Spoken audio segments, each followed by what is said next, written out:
മതപരിവർത്തനം നടത്തുന്ന ഗ്രഹാം സ്റ്റെയിനെ ഒരു പാഠം പഠിപ്പിക്കണമെന്നാണ് പ്രതികൾ ആഗ്രഹിച്ചത് എന്ന് എഴുതി വെച്ചിരിക്കുകയാണ്. സുപ്രീം കോടതി, പരമോന്നത കോടതി എഴുതി വെച്ചാണ് പാഠം പഠിപ്പിക്കണം. രണ്ടാമത്തേതാണ് ഈ പറഞ്ഞ പോലെ സമ്മർദ്ദം മറ്റ് സംഗതികൾ ഉപയോഗിച്ചുകൊണ്ടുള്ള മതത്തിലേക്കുള്ള വിശ്വാസത്തിലേക്ക് കടന്നു കയറാൻ ശ്രമിക്കുന്നത് ശരിയല്ല എന്ന് പറഞ്ഞാൽ വൃത്തികെട്ട പരാമർശങ്ങൾ ഇന്ത്യയിലെ സുപ്രീം കോടതി എഴുതി വെച്ചത്. അപ്പോൾ ഒരു മനുഷ്യൻ ഇങ്ങനെ വർഗീയതയുടെ പേരിൽ ഭീകര സ്വഭാവത്തിൽ ആക്രമിക്കപ്പെട്ട ഒരു സംഭവത്തോട് ഇന്ത്യയിലെ ജുഡീഷ്യറി എടുത്ത സമീപനം എന്താണ് എന്ന് നോക്കണം. അപ്പോൾ അതാണ് നമ്മുടെ ഏറ്റവും വലിയ നിരാശകളിലൊന്ന്.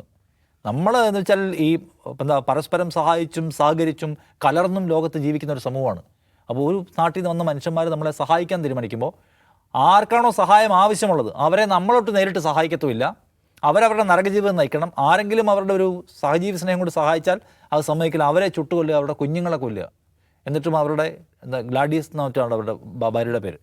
അവർ ഈ കൊലപാതകം നടത്തിയ ആളുകൾക്ക് മാപ്പ് കൊടുക്കുകയും അവരിവിടെ തന്നെ തുടരുകയും തൻ്റെ ഭർത്താവും കുഞ്ഞുങ്ങളും അടക്കമുള്ള സംഘം എന്താണ് ഇവിടെ ചെയ്തുകൊണ്ടിരുന്നത് ആ ജീവകാരുണ്യ പ്രവർത്തനങ്ങളിൽ അവർ തുടരുകയും ചെയ്തെന്നുള്ളതാണ് ചരിത്രം. കാരണം അവരുടെ ഒരു ഗ്രേറ്റ്നസ് നമ്മൾ കാണണം.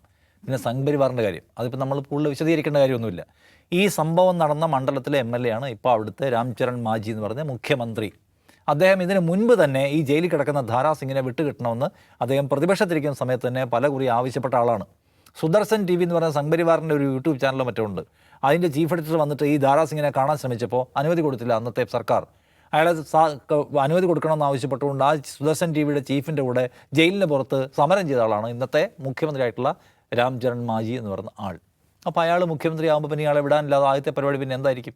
സ്വാഭാവികമാണത്. ബിൽക്കിസ് ബാനുവിൻ്റെ കേസിലെ പ്രതികളെ വിടാൻ സർക്കാർ തീരുമാനിച്ചില്ല. ഏത് സർക്കാർ തീരുമാനിച്ചത്? BJPയുടെ സർക്കാർ. ബിൽക്കിസ് ബാനുവിൻ്റെ കേസ് എന്താണ്? ഗുജറാത്തിലെ വംശഹത്യ നടക്കുമ്പോൾ അവരുടെ വീട്ടിലേക്ക് കടന്നു കയറി വന്ന് അവരുടെ വീട്ടിലെ 7 പേരെ കൊന്നു.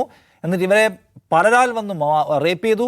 അമ്മ റേപ്പ് ചെയ്ത് പെട്ടുകൊണ്ടിരിക്കുമ്പോൾ 3 വയസ്സുള്ള കുഞ്ഞിനെ തലയിലടിച്ച് കൊല്ലുന്നു.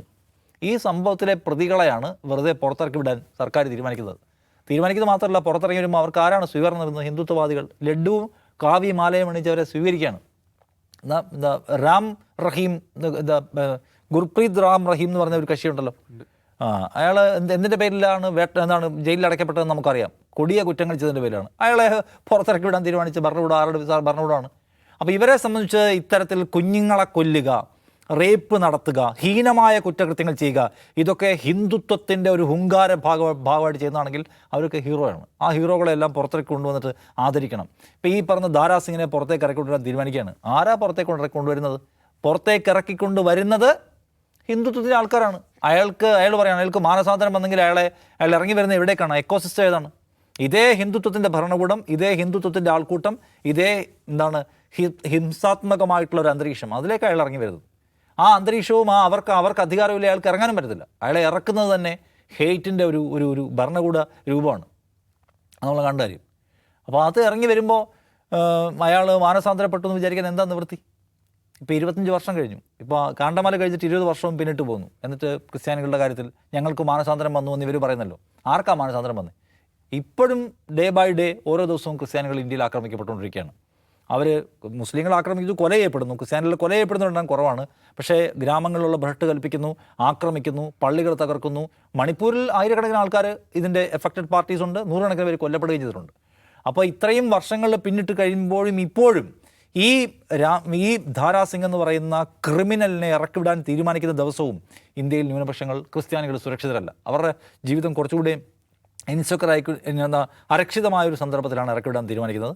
അപ്പോൾ ഇന്ത്യയിലെ ഭരണകൂടം അതിൻ്റെ നടപടികളെ മോണിറ്റർ ചെയ്യേണ്ട കോടതികൾ എന്തുമാത്രം നിരാശാഭരിതമായിട്ടാണ് പെരുമാറുന്നത് എന്നതിൻ്റെ ഏറ്റവും വലിയ ഉദാഹരണങ്ങളിലൊന്നായിട്ട് ഈ ഗ്രഹാം സ്റ്റെയിനിൻ്റെ കേസ് അതിനകത്തുള്ള ഇപ്പോഴത്തെ നടപടികൾ രേഖപ്പെടുത്തുന്ന കാര്യത്തിലൊരു തർക്കമില്ല.